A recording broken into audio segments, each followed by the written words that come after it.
Christmas posters.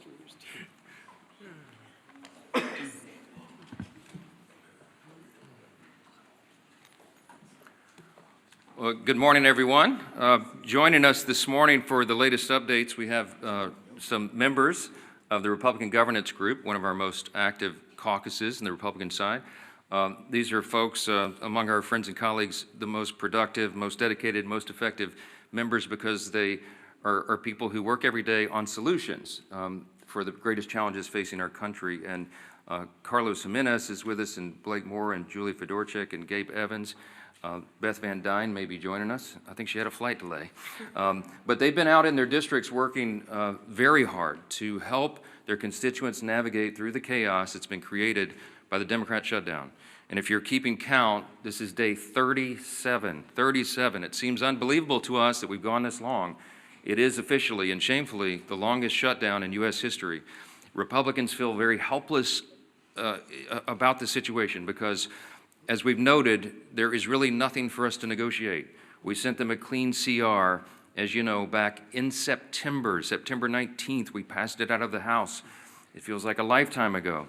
But that was a nonpartisan measure. It was 24 pages in length. It has no Republican priorities on it at all. It was merely the status quo to keep the lights on so that the members of Congress and the Republican and Democrat Party could work together to finish the government funding appropriations process. And the Democrats tried to turn that into a game.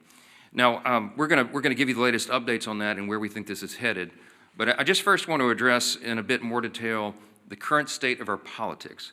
It has been very interesting to us to see all the pundits trying to spin the results of the election on Tuesday. I just want to point out some simple facts here, and as usual, I try to be concise and give you the highlights here, but there's some things that we really need to point out. First, there were no surprises on Tuesday night, okay? You had blue states and blue cities that voted blue, to the alarm of no one, to the surprise of no one. That was what was expected. It just so happened that New York and New Jersey and Virginia were the states that were in the national spotlight on Tuesday. If the tables had been turned and if the calendar had been different and you had 3 red states, we'd have an entirely different narrative that you all would be writing about. Don't lose the simple facts. Second, the big headline that everyone is writing about appropriately is that the future of the Democrats was set in New York City. A 34-year-old Marxist is now the leader of the Democratic Party, and it is a very dangerous road for them to go down. I want to say this because a lot's been said about the Mamdani campaign. It is very easy to run and win as a socialist, right? All you do is promise everything to everyone for free. What a great message that is. Boy, that really resonates for people who don't study history. And while you're making all those promises, you hope that they never realize the trap that you're actually setting, the impossibility of fulfilling your fantastical claims and dreams, and the extreme danger and chaos that would result if you ever could.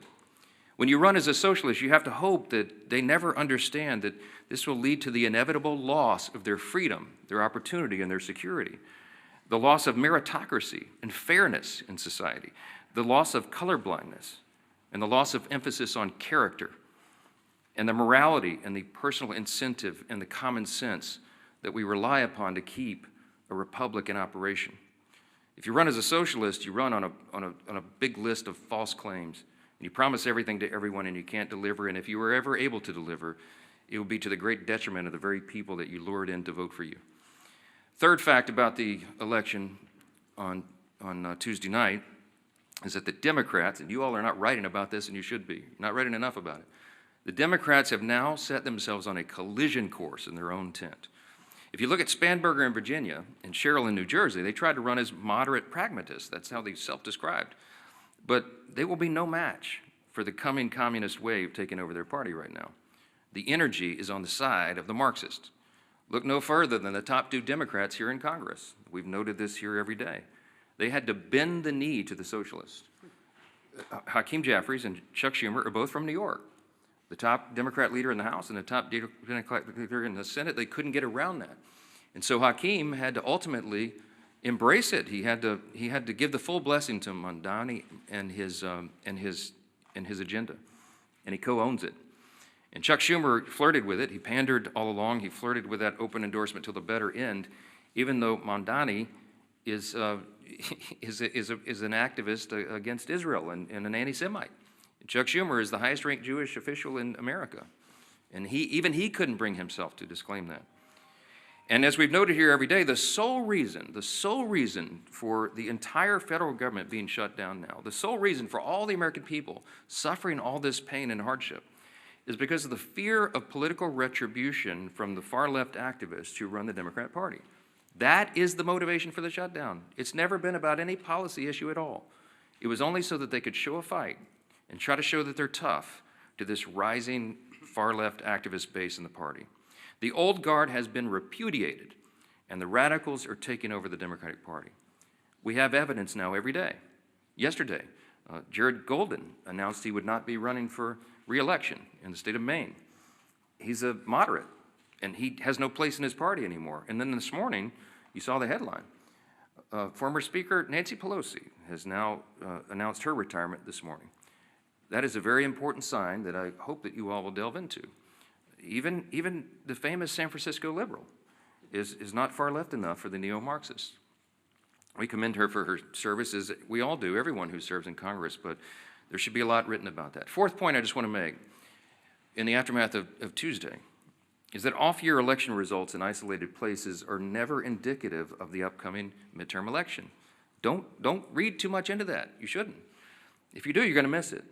The GOP is in excellent position to win big next year. And when I say I'm bullish about the midterms, we absolutely are, and there's a lot of reasons for that. This is not groundless optimism. It's based on facts. The reason we're in such a great position is because we are united.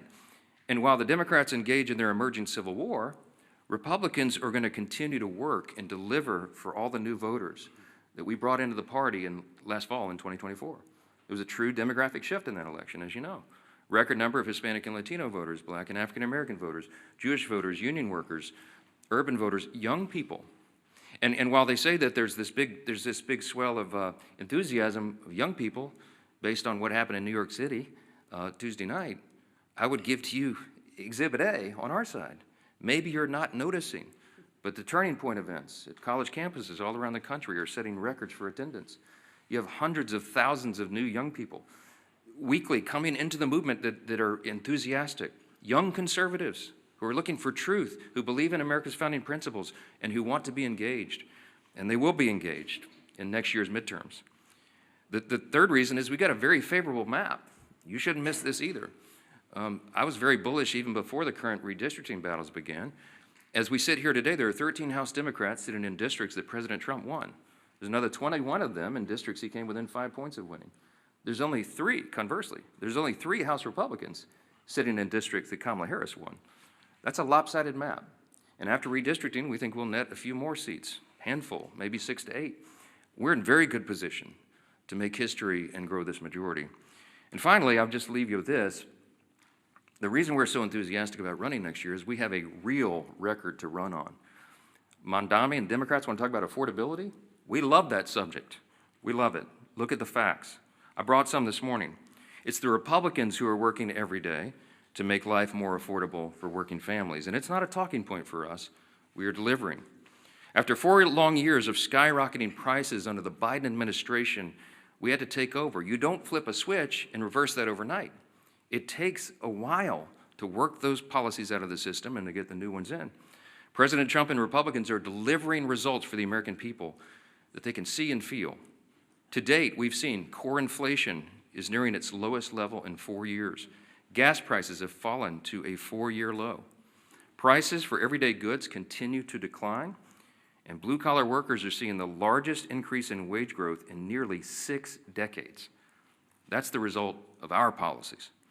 In Congress, House Republicans are working hand in hand with President Trump to advance his affordability agenda. It is President Trump who ran on that. It's President Trump who's delivering on that. And we are all partners in that new effort to make America great again. It begins with the economy, and we know that. We're laser focused on making a difference in the lives of hardworking American families. Here's another demonstration, the Working Families Tax Cut. It is aptly named. It's the largest tax cut in U.S. history for working and middle-class Americans.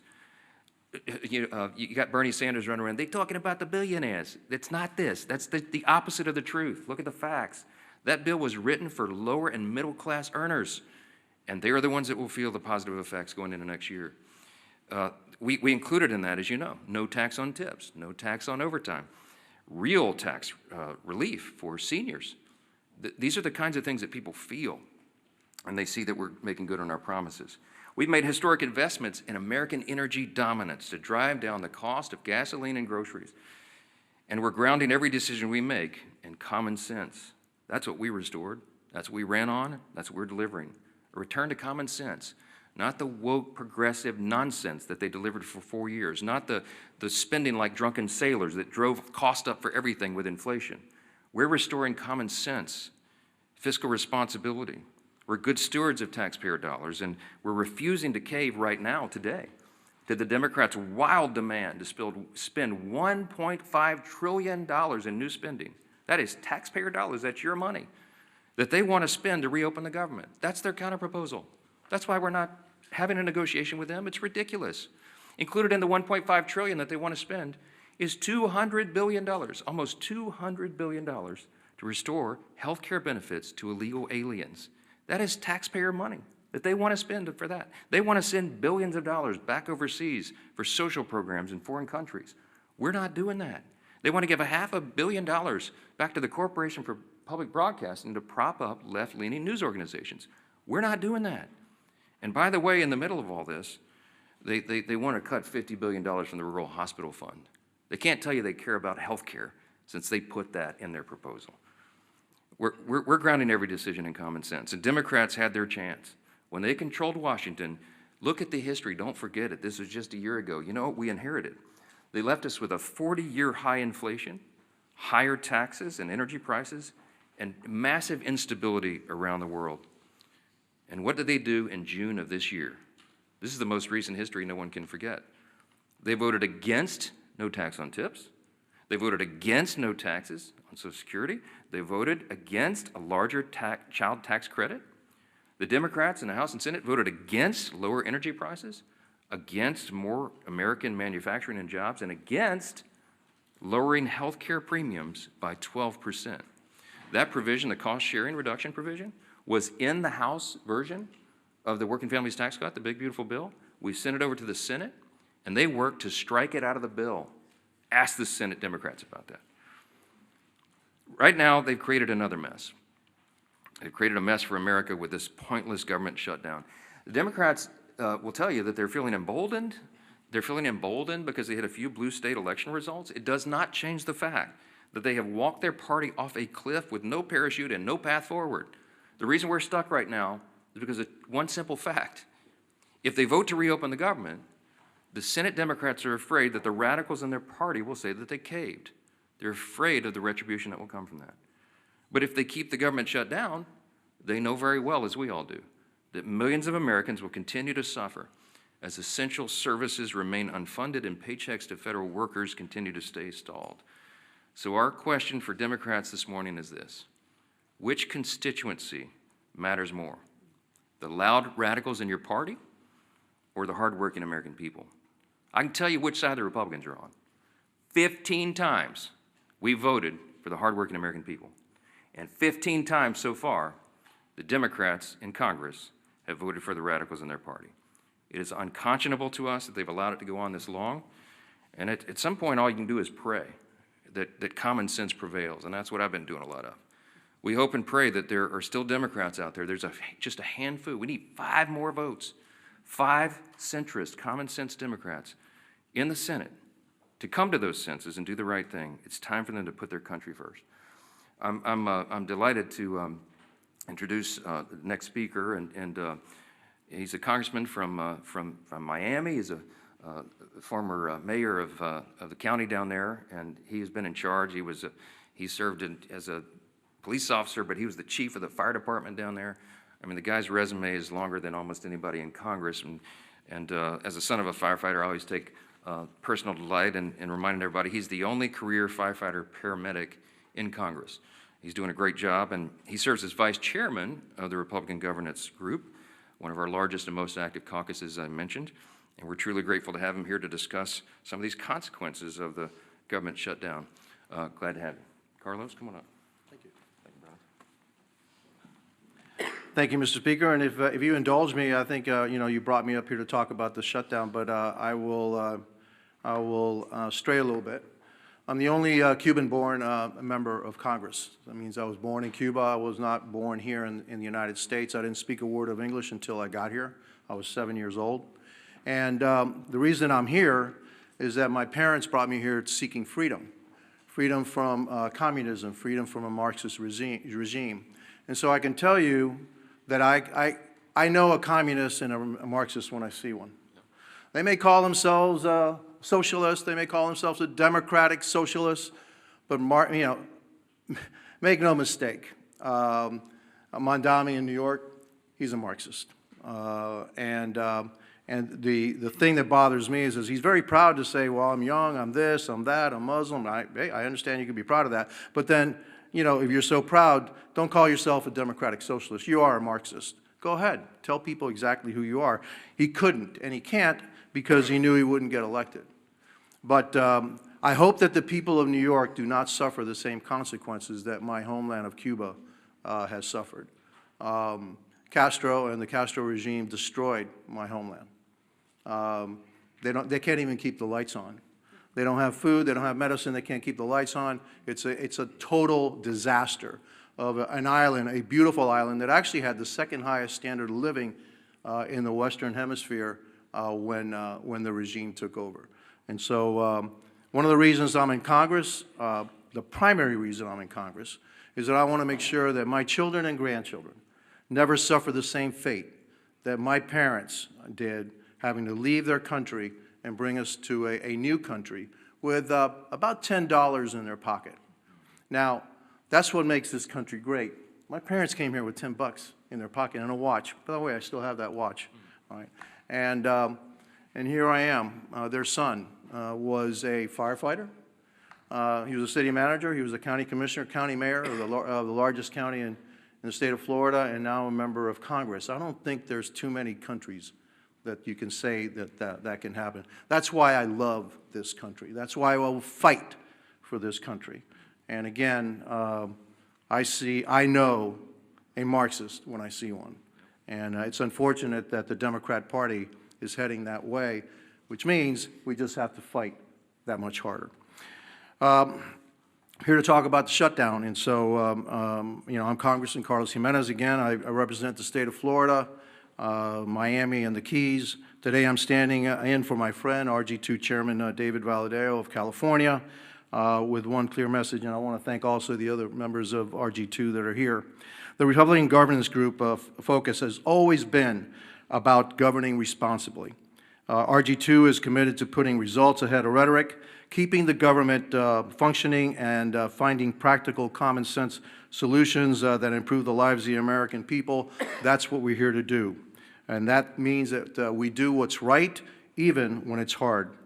Yes, we're here on day 37 of the Democrat government shutdown, and with each passing day, more Americans are feeling the impact. The effects in my hometown or in my state. In my home state of Florida, 155,000 federal employees have not received their paychecks. Close to 2 million Floridians who rely on SNAP, including more than 1 million children, will not be getting their benefits. My colleagues on the other side insist we have chosen, my colleagues on the other side of the aisle have chosen politics over food security for millions of Americans.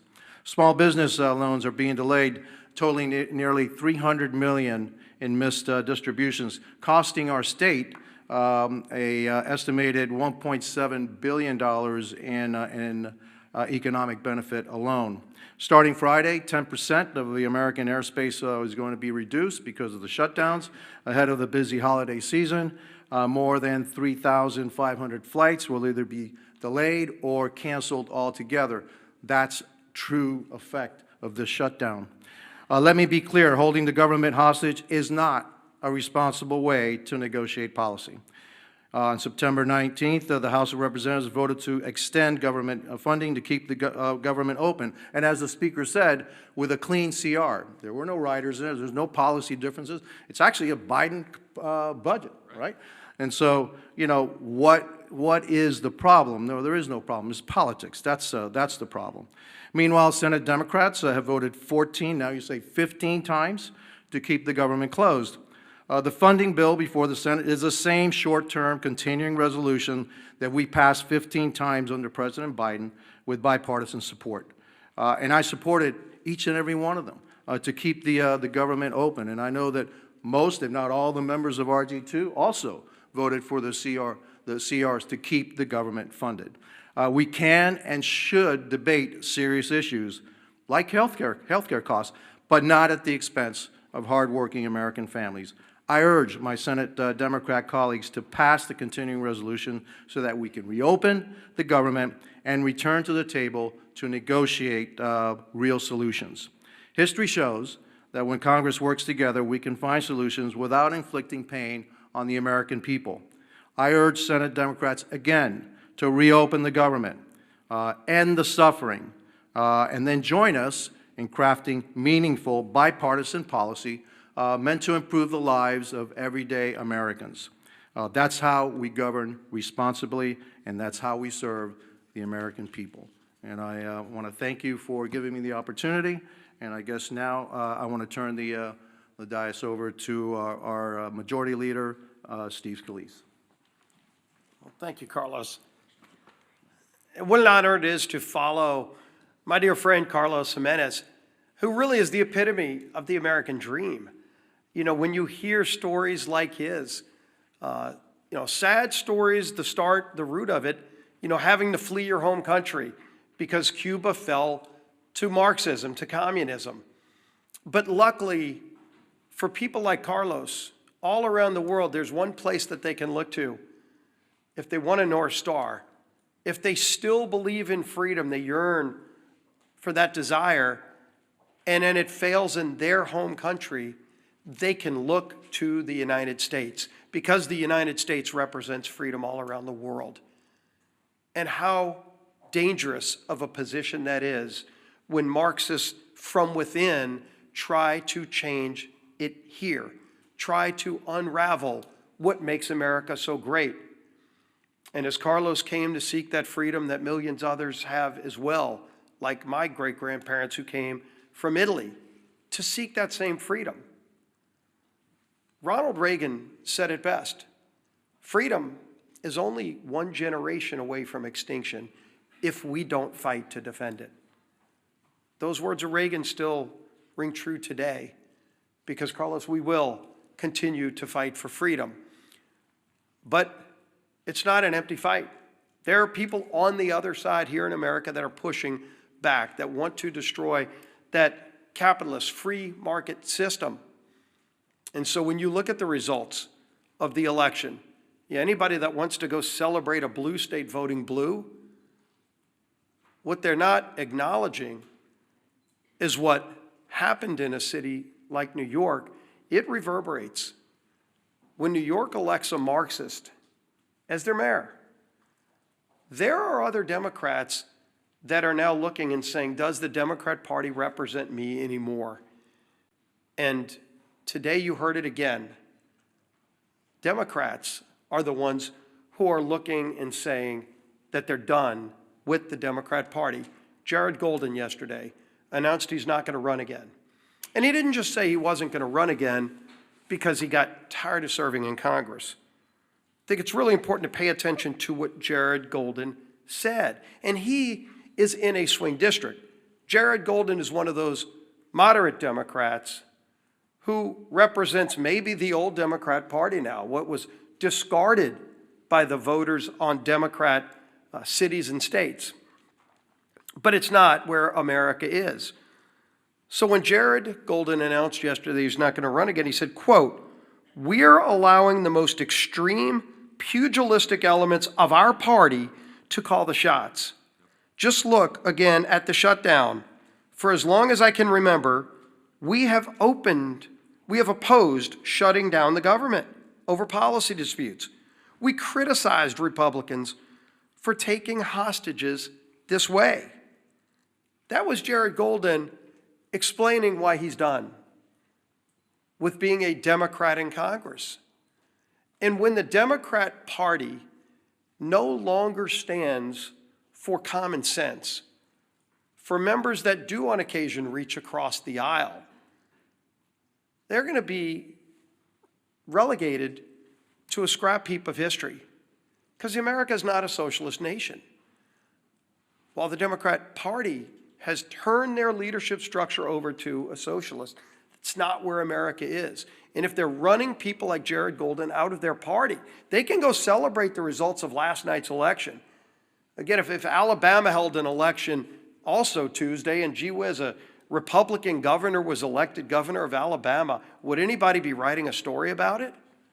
Of course not. So let them go celebrate New Jersey electing a Democrat governor, New York City electing a Democrat. The real concern is that the Cuomo wing of the Democrat Party got destroyed by the Mondami wing of the Democrat Party.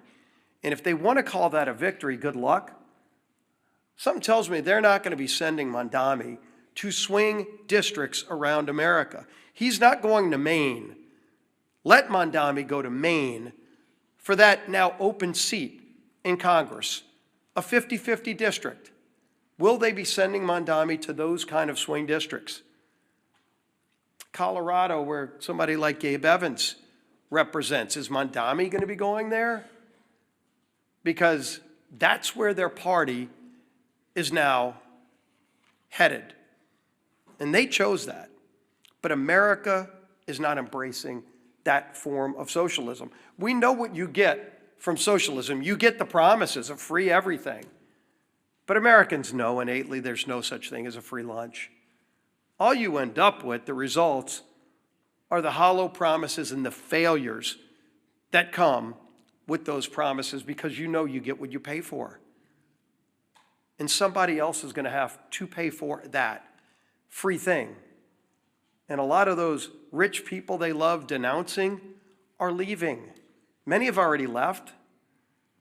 So even when they go raise taxes even more, with the highest rates you can imagine, who's going to pay those higher rates? It's not going to be the millionaires and billionaires. Many of them have already left. It's going to be hardworking families in New York City. Good news for you, you might be making $100,000 a year. By the way, a police officer married to a school teacher makes more than that in New York City. They're going to be the quote-unquote rich who get the higher taxes and the free buses and the grocery stores that are run by the government with empty shelves and expired food. That's what they're going to get. But the rest of America is not going to have it. So while Democrats keep the government shut down, and they brag about it, I mean, you heard Senator Murphy yesterday, quote, "I think we're in an enormously strong position right now." Strong position? What's so strong about taking food out of the mouths of 42 American families? What is strong about that, Senator? Sure, you can vote again today to keep the government shut down, but there's nothing strong about denying food to people who are low income and who can't afford it. That's a weak place to be. But that's what they're bragging about. When, as we saw, the transportation secretary yesterday said 10% of flights are going to have to be cut back because we don't have enough air traffic controllers, because Democrats chose not to pay them. And so people are getting ready to go travel to see their family, hopefully, for Thanksgiving. But they're not going to be able to get that flight. They're going to have to leave a day or two earlier to drive. Maybe they won't be able to fly. But don't worry, some Democrat senator thinks he's in a stronger position because he's now leveraged Americans as pawns in some game. That's what they think this is. It's disgusting. And the American people are catching on. And so while Democrats applaud socialism being the new wave of their party, the few common sense Democrats left in their party are leaving, running for the exits. Well, you might be able to leave New York City and go to Florida or Texas or somewhere else, but if they destroy America, there's nowhere else to go. That's why we're going to fight for freedom every single day, and their approach to Marxism, socialism, whatever you want to call it, will not prevail in America. Our whip, Tom Emmer.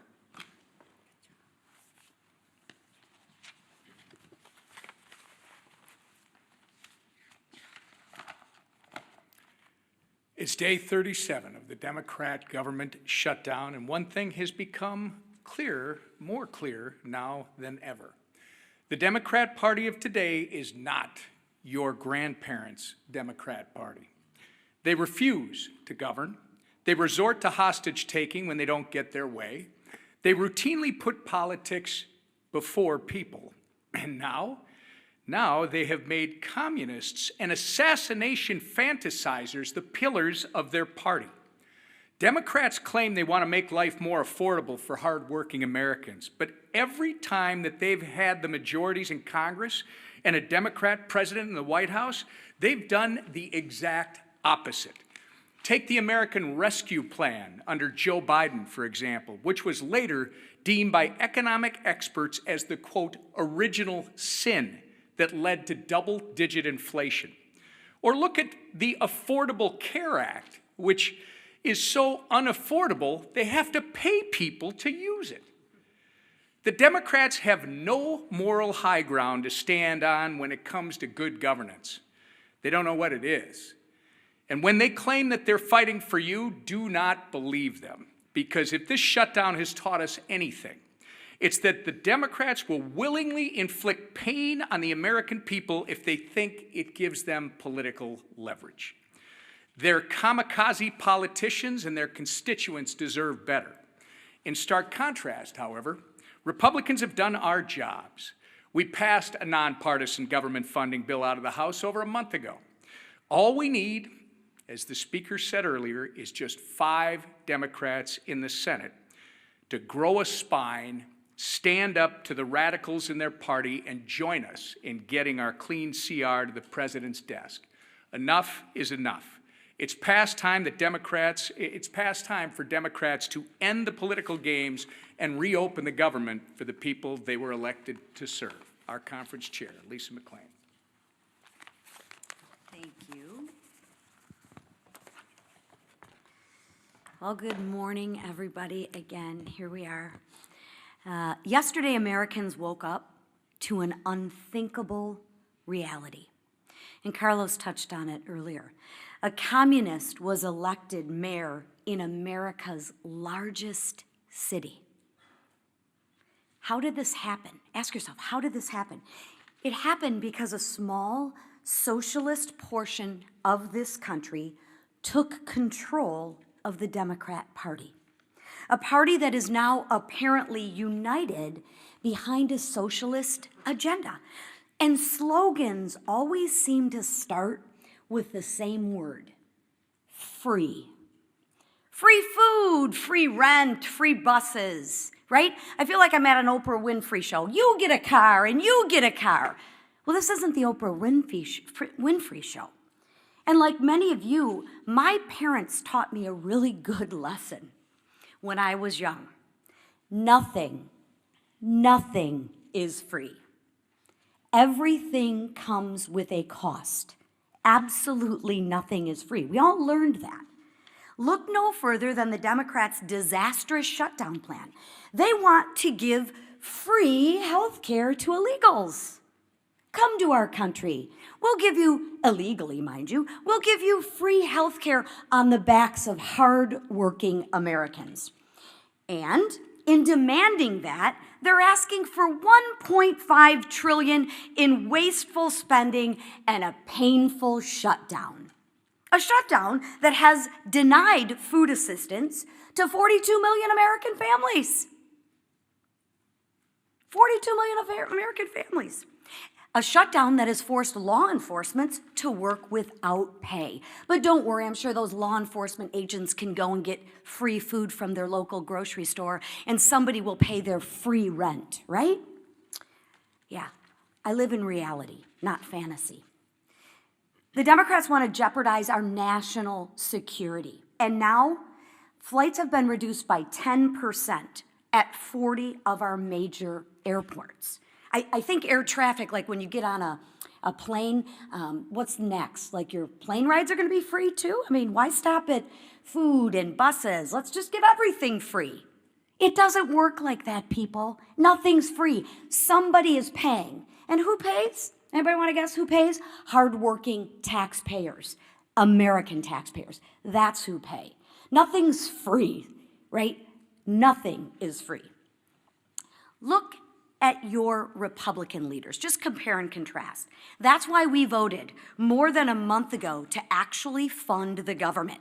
That's why we've been working in our districts to help those that are suffering. And that's why we are delivering real results that drive down gas prices and drive down mortgage rates and drive down the price of eggs. No one's reporting on the price of eggs anymore, right?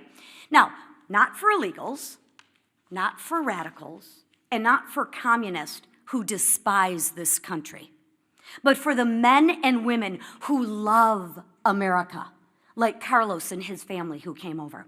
And let's keep it that way, and let's make sure that we keep America strong every day. So to the Democrats, let me be clear.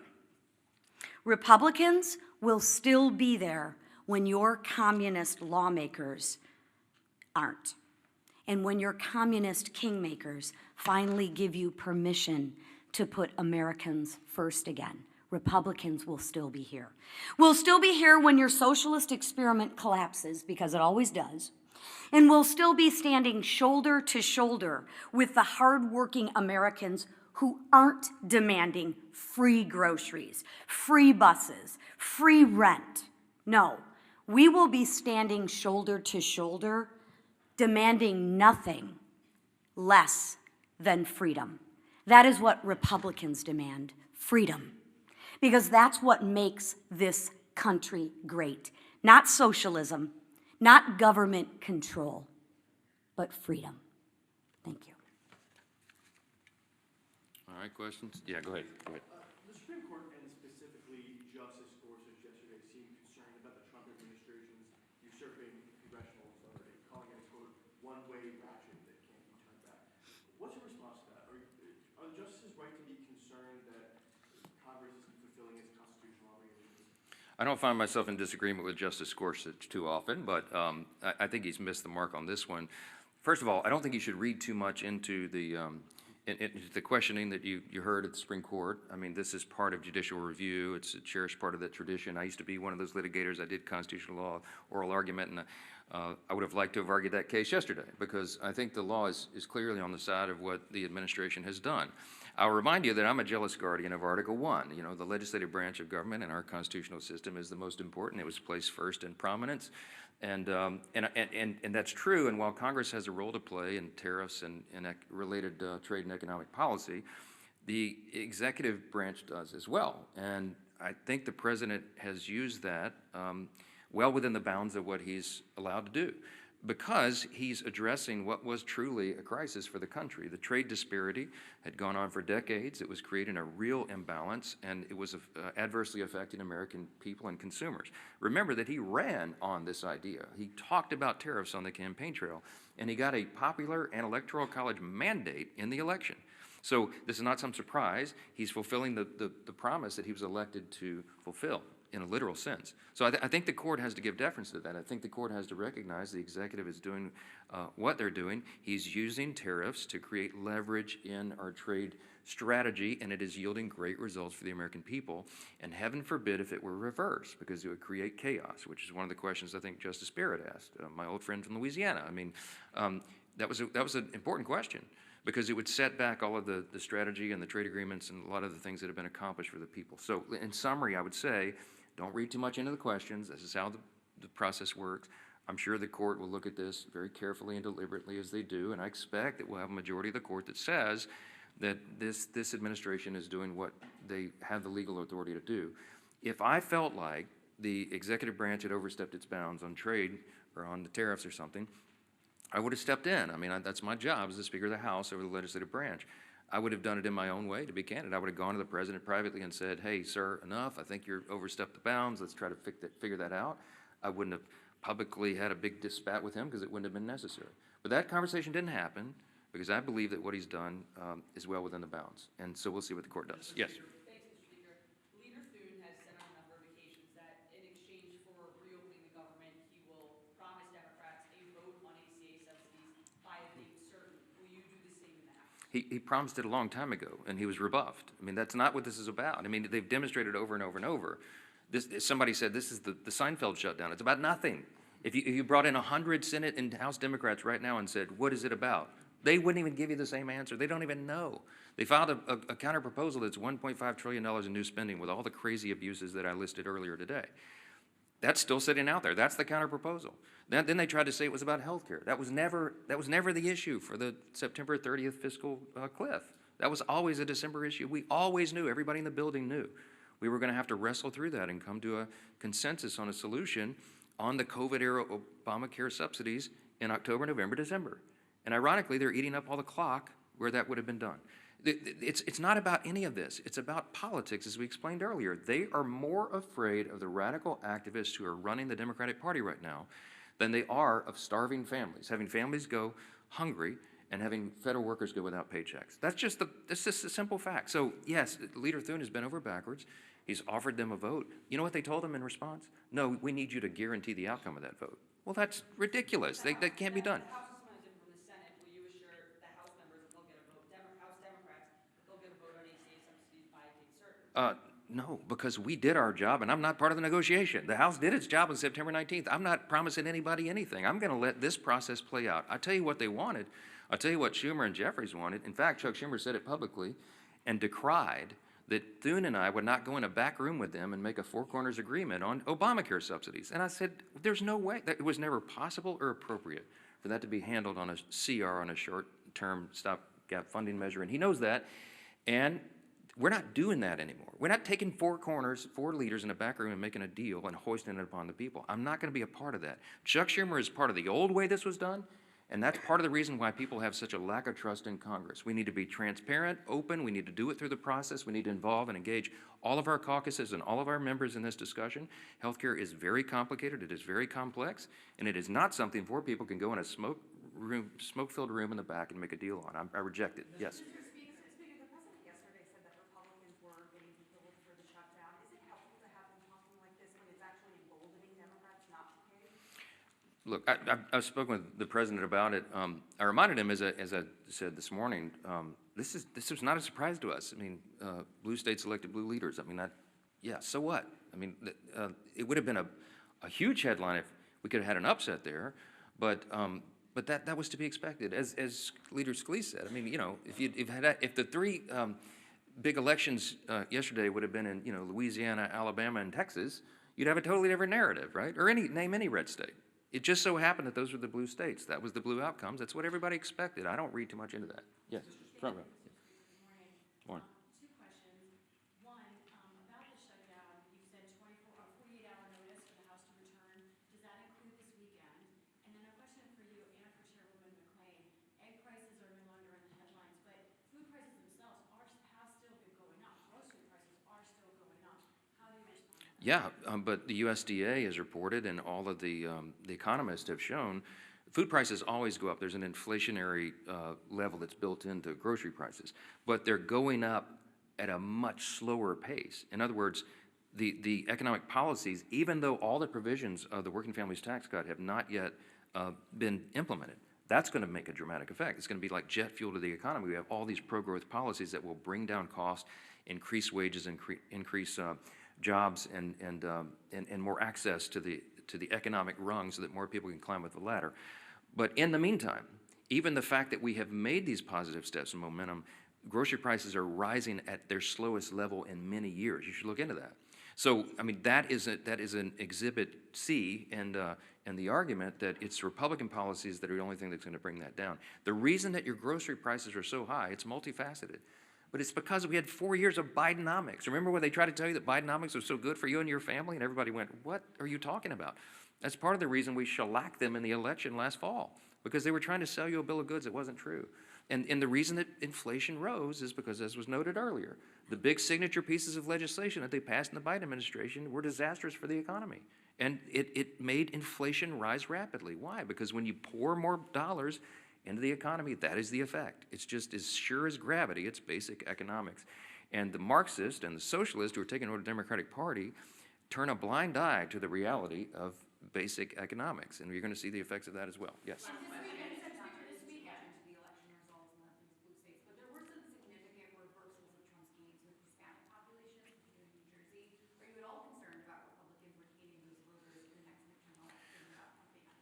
No, I do believe that the demographic shift that we were able to see and experience in the 2024 election will hold. I believe that large numbers of those new voters and these demographics that have not traditionally been with the Republican Party are with us. I will point you to the study that the Democrats themselves paid for that came out, a week or so ago, and they had, I think, hundreds of thousands of respondents to these polls. And the Democrats determined in their own analysis that they are regarded as weak, woke, and out of touch with the people, okay? That's why they lost last November, and that's why they're going to lose this coming November, okay? As Carlos Jimenez said, as a Cuban who came here, his family immigrated here, he came here when he was 7. This is the American dream. I know that the Hispanic and Latino populations across this country understand which party is delivering for them, and they're going to feel that positive effect. They're going to feel increased wages and more opportunity, and before they get to that election next fall. And that's why we did the big, beautiful bill, the Working Families Tax Cut, so early in the year, because we wanted that to really take hold after the beginning of the year so that people will feel that. And we're convinced they will, and I think that's going to inure to our benefit. Thank you all so much.